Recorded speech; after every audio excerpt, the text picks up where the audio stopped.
There is a document sitting in a museum in Istanbul that most Christians have never heard of and most Muslims prefer not to discuss. It is called the Covenant of the Prophet Muhammad with the Christians of the World, and it is, if authentic, one of the most extraordinary texts in the history of religion. In it, the Prophet of Islam instructs his followers to protect Christian churches, to defend Christian priests and monks, to never force a Christian to abandon their faith, and to treat any Muslim who violates these protections as someone who has broken the covenant of God himself.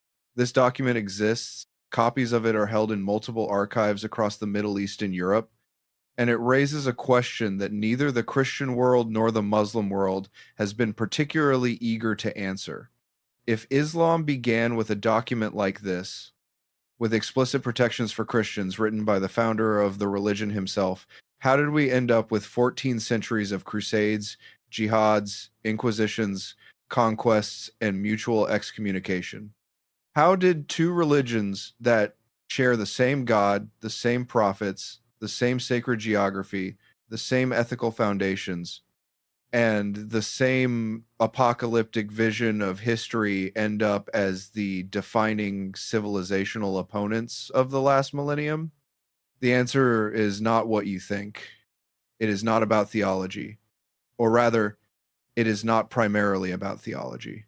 The theological differences between Islam and Christianity are real, but they are smaller than either tradition has any institutional interest in admitting. The real story is about power, politics, translation, the ambitions of empires, and a series of historical accidents that could easily have gone differently and produced a completely different world. Welcome to this channel, where ancient secrets meet modern questions. To understand where Islam and Christianity went wrong, you first have to understand where they started. And they started, historically speaking, in almost exactly the same place. Not metaphorically, geographically. The Arabian Peninsula in the 7th century was not a religious vacuum waiting to be filled by a new revelation. It was a world already saturated with Christianity and Judaism, with theological debate and prophetic expectation, with people who were reading the same scriptures, praying to the same God, and arguing about the same questions that had occupied religious thinkers for 6 centuries. The Christianity of 7th century Arabia was not the Christianity of Rome or Constantinople. This is crucial and almost never discussed in Western accounts of Islamic origins. The Arabian Peninsula was home to multiple Christian communities that held positions that would have been considered heretical by the imperial church. Nestorian Christians who believed that Jesus had two distinct natures, divine and human, existing separately rather than unified in one person, were widespread across Arabia, Persia, and Central Asia. Monophysite Christians who believed Jesus had only one nature, entirely divine, were dominant in Ethiopia and had significant presence in Yemen and southern Arabia. Ebionite communities, Jewish Christians who believed Jesus was a prophet but not divine, may have persisted in various forms across the region. The theological diversity of 7th century Arabian Christianity is staggering when you look at it directly.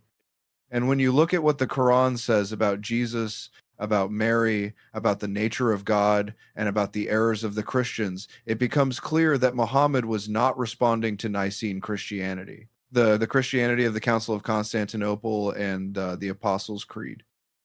He was responding to a much more complex and contested theological landscape, one in which the questions the Quran raises about Christian belief were questions that many Christians were already raising about each other. The Quran's rejection of the Trinity, for instance, which is often cited as the fundamental theological divide between Islam and Christianity, is specifically directed at a formulation that says God is the third of three, which sounds less like classical Trinitarian theology and more like a tritheistic popular understanding in which the Father, the Son, and Mary, yes, Mary, are three separate divine beings. The Quran specifically names Mary as part of this triad in the 5th chapter.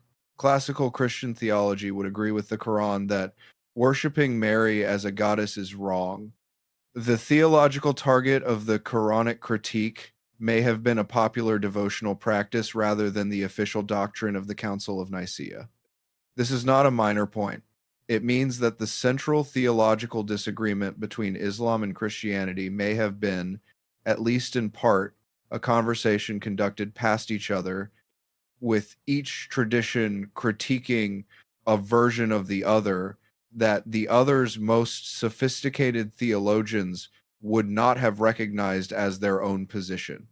The scholar Sidney Griffith of the Catholic University of America, one of the world's leading experts on Christianity in the Arabic-speaking world, has spent decades documenting just how intertwined the Christian and Islamic intellectual traditions were in their earliest centuries. The first Muslim theologians were in direct conversation with Christian theologians. They read the same philosophical texts, used the same logical frameworks, argued about the same problems.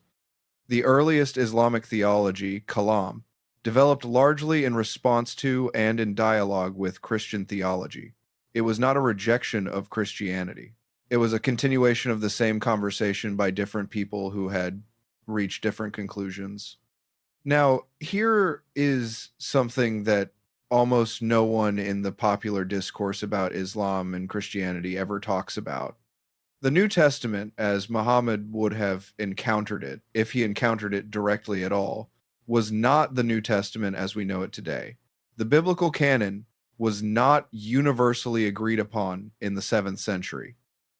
Different Christian communities used different collections of texts. The Ethiopian church included books that the Roman church rejected. The Syriac-speaking churches of Mesopotamia and Persia used a gospel harmony called the Diatessaron rather than the 4 separate gospels. Some communities still circulated texts that others had rejected, including various apocryphal gospels that presented Jesus in ways closer to what the Quran describes than what Matthew, Mark, Luke, and John present.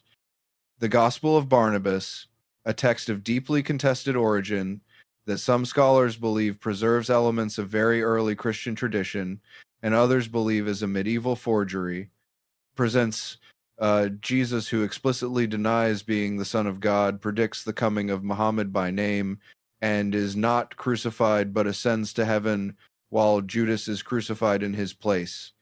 This is remarkably close to what the Quran says. Whether the Gospel of Barnabas is ancient or medieval, its existence points to the fact that there were forms of Christianity circulating in the late antique world that presented Jesus in ways far more compatible with Islamic theology than anything in the canonical New Testament. The question of the crucifixion is the clearest example of where the two traditions appear to diverge most sharply, and it is worth examining carefully because the divergence is less absolute than it appears. The Quran, in the 4th chapter, says of the Jews, "They did not kill him, nor did they crucify him, but it was made to seem so to them." This has traditionally been interpreted as a denial that the crucifixion happened at all. But several Quranic scholars, including the Egyptian thinker Mahmoud Ayub and more recently the American scholar Gabriel Said Reynolds of the University of Notre Dame, have argued that the verse is not making a historical claim about what happened to Jesus' body. It is making a theological claim about what the Jews accomplished. They did not succeed in what they intended. God's plan was not defeated by the crucifixion, whatever exactly happened. This is not as far from certain strands of Christian theology as it might appear. Some early Christian thinkers, including those associated with Gnostic traditions, also question the straightforward physical interpretation of the crucifixion. And the theological point that the Quran is most insistent on, that God's purposes cannot be frustrated by human violence, is one that Orthodox Christianity would entirely agree with. The point is not that the two religions secretly agree about the crucifixion. The point is that the disagreement is more complex, more theologically nuanced, and more historically contingent than the standard narrative of irreconcilable difference suggests. So, if the theological differences are smaller and more complicated than generally presented, why did the split become so total, so violent, and so apparently permanent? The answer requires looking at the specific historical moments when reconciliation was possible and asking what prevented it, because there were such moments, more of them than most people know. The first and most important is the earliest period of Islamic expansion itself. When the Arab army swept out of the Arabian Peninsula in the 7th century and conquered Syria, Palestine, Egypt, Persia, and eventually North Africa and Spain, they did not, in the initial phase, force conversion. The early Islamic State was not a conversion machine, it was a tax collection operation. Non-Muslims paid a tax called the jizya and were permitted to practice their religion. Christians remained Christians, Jews remained Jews, Zoroastrians remained Zoroastrians. The early Islamic Empire was, by the standards of the ancient world, remarkably religiously tolerant. This is documented extensively in the historical record. The Christian patriarch Sophronius of Jerusalem negotiated directly with the Caliph Umar when Jerusalem fell in 637 CE, and the terms he received guaranteed the protection of Christian holy sites and the right of Christians to continue practicing their faith. Umar reportedly refused to pray inside the Church of the Holy Sepulchre when it was offered to him, on the grounds that if he did so, his followers might later claim the right to convert it into a mosque. The historical record of that moment, preserved in both Christian and Muslim sources, presents a portrait of a conqueror going out of his way to protect the religious rights of the conquered. This is not the narrative of inevitable civilizational clash. This is the narrative of two traditions that, in their early encounter, found ways to coexist that their later histories would make seem impossible. What changed? Several things changed simultaneously, and they compounded each other in ways that made the trajectory toward permanent conflict almost impossible to reverse. The first was the Crusades. This requires nuance that popular history rarely provides. The Crusades, which began in 1095 with Pope Urban II's call at Clermont, were not simply a response to Islamic aggression, though they were partly presented as that. They were also the product of specific European political and religious dynamics, a papacy seeking to reassert authority over fractious European nobility, a Byzantine emperor seeking Western military assistance against Seljuk Turkish pressure, a knightly class with surplus military energy and insufficient outlets for it, and a theology of holy war that had been developing in Western Christianity for centuries. The Islamic world's initial response to the First Crusade was surprisingly less unified and less alarmed than you might expect. The historian Carol Hillenbrand of the University of Edinburgh, in her essential work, The Crusades, Islamic Perspectives, documents that the early Muslim response to the Crusader states was largely pragmatic rather than ideological. Local rulers made alliances with Crusader lords when it suited them. Trade continued.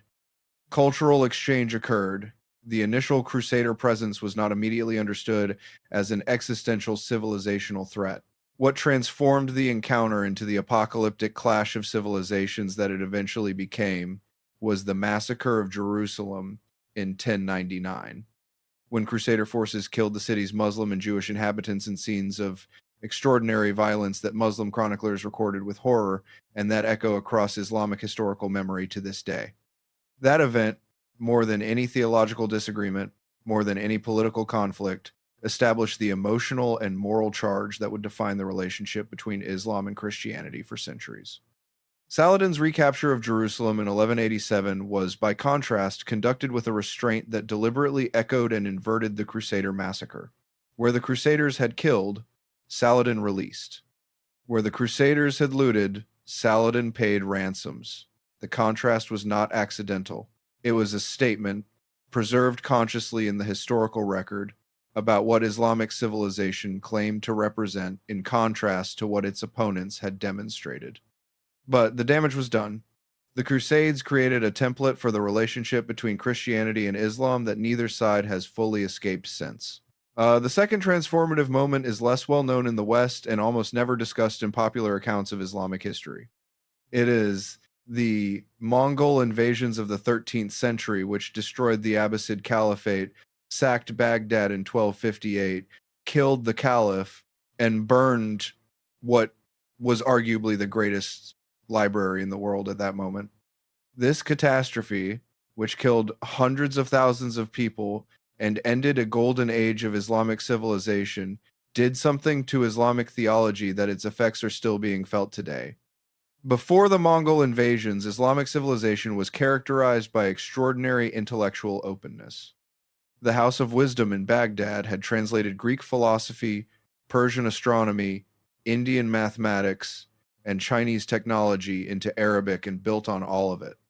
Islamic philosophers like Avicenna and Averroes were producing work of such philosophical sophistication that it was transforming European scholasticism, with Thomas Aquinas building his synthesis of Christian theology and Aristotelian philosophy directly on the foundation of Islamic philosophical work. After the Mongol invasions, something shifted. The trauma was so total, the destruction so comprehensive, that a strand of Islamic thought began to associate intellectual openness and philosophical speculation with vulnerability and collapse.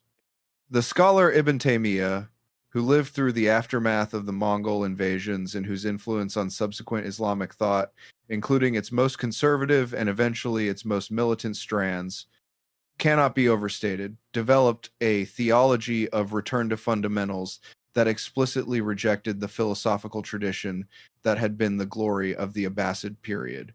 If the openness had led to catastrophe, perhaps the answer was to close. This is not a complete account of Ibn Taymiyyah, who was a complex and in many ways remarkable thinker, but the historical trajectory from the Mongol trauma through Ibn Taymiyyah to the various conservative reform movements of the 18th and 19th centuries, and eventually to the Wahhabi and Salafi movements of modernity, is a real trajectory, and it runs in a direction away from the cosmopolitan, intellectually open Islam of the Abbasid Golden Age and toward the version of Islam that the West has most often encountered in the modern period. On the Christian side, the defining moment of permanent rupture with Islam was the Spanish Reconquista, the 7th century process by which Christian kingdoms gradually retook the Iberian Peninsula from Muslim rule, culminating in 1492 with the fall of Granada, and in the same year the expulsion of both Muslims and Jews from Spain by Ferdinand and Isabella. The Inquisition that preceded and followed this expulsion established a model of religious identity as something that had to be policed, purified, and defended against contamination, a model that would go on to shape European colonialism, European nationalism, and eventually European fascism in ways that historians are still tracing. The year 1492 is usually remembered in the Western imagination as the year Columbus reached the Americas. It is equally the year in which the most religiously diverse civilization in European history, al-Andalus, where Muslims, Christians, and Jews had coexisted and collaborated for centuries, was destroyed. The library at Cordoba, where scholars of all three traditions had worked side by side, was gone. The tradition of convivencia, of living together across religious difference, was over. What survived 1492 on both sides was not the memory of convivencia. It was the memory of the Crusades, the memory of the Reconquista, the memory of violence, suspicion, and forced conversion. And memory, as any psychologist will tell you, shapes perception more powerfully than present reality. Each tradition began to see the other not as what it actually was, but as what the worst moments of their shared history had made it seem. Here is the thing that the historians know and the politicians and the religious leaders rarely say out loud. The theological differences between Islam and Christianity are real. The disagreement about the nature of Jesus is genuine and significant. The disagreement about the finality of revelation is genuine and significant. The disagreement about the relationship between religious law and civil authority is genuine and significant. These are not trivial differences that can be wished away by goodwill and interfaith dialogue. But they are not the reason for 14 centuries of conflict. They are the vocabulary in which that conflict has been expressed. The actual drivers, the hunger for land, the competition for trade routes, the ambitions of dynasties, the need of political leaders to mobilize populations through the most powerful motivational force available to them, which is the sense that God is on your side and the enemy is an enemy of God, These are not theological forces, they are human forces. They are the same forces that have driven conflict between Catholic and Protestant Christians, between Sunni and Shia Muslims, between different schools of Judaism, between different strands of Buddhism. Religion does not create the conflict. It gives the conflict a language, a justification, a sense of cosmic significance, and a staying power that purely secular conflicts rarely achieve. When you believe you are fighting for God, you fight differently, you fight longer, you forgive less, you remember more. And here is the most important thing that nobody says. Both traditions know this about themselves. The Islamic tradition has a long and sophisticated history of thinking about the limits of jihad, about the conditions under which war is permissible and when it is forbidden, about the obligations of the victorious toward the defeated. The Christian tradition has an equally long and sophisticated tradition of just war theory, of the obligations of rulers to their subjects, of the difference between a war fought for God and a war fought in God's name for human purposes. The problem is not that these traditions lack the internal resources to challenge their own worst tendencies. The problem is that those internal resources are rarely the loudest voices in the room when the room is full of fear, grievance, and the smell of gunpowder. What would it look like to take seriously the possibility that Islam and Christianity started as the same religion, and that the story of where it went wrong is not a story of inevitable civilizational conflict, but a story of specific human choices made in specific moments of crisis and ambition? It would look like taking seriously the covenant of Muhammad with the Christians of the world, with which we began. It would look like taking seriously the moment when Saladin wept at the tomb of Christ in Jerusalem and ordered it protected. It would look like taking seriously the scholars of al-Andalus who translated Aristotle together and built, briefly, a civilization in which the question of whether you prayed on Friday or Sunday was less important than the quality of your thought. It would look like asking not what divides these traditions at their worst, but what they share at their best. And what they share at their best is considerable. A God who is one, a God who speaks through prophets, a God who demands justice for the poor and the stranger and the widow, a God who will one day hold every human being accountable for what they did with the time and the choices they were given. Um, a sense that history is not random but purposeful, that it is moving somewhere, that the suffering is not meaningless. These are not small things to share. They are the biggest things there are. The question that the history leaves open, the question that I want you to take into the comments and argue about and fight about and disagree about, because it deserves more noise than it gets, is this. If the split between Islam and Christianity was driven more by human ambition, historical accident, and the manipulation of religious language for political purposes than by genuine theological incompatibility, what would it mean to take that seriously today? Not as a call for some impossible merger of the two traditions, not as a denial of the real differences, but as a reckoning with the possibility that we have been enemies for reasons that neither tradition's God would have approved of, and that the cost of that enmity, measured in bodies and cities and centuries of lost possibility, is a bill that has not yet been fully paid or fully reckoned with. Who decided we had to be enemies? When did they decide it? And what would they say now if they could see what that decision cost?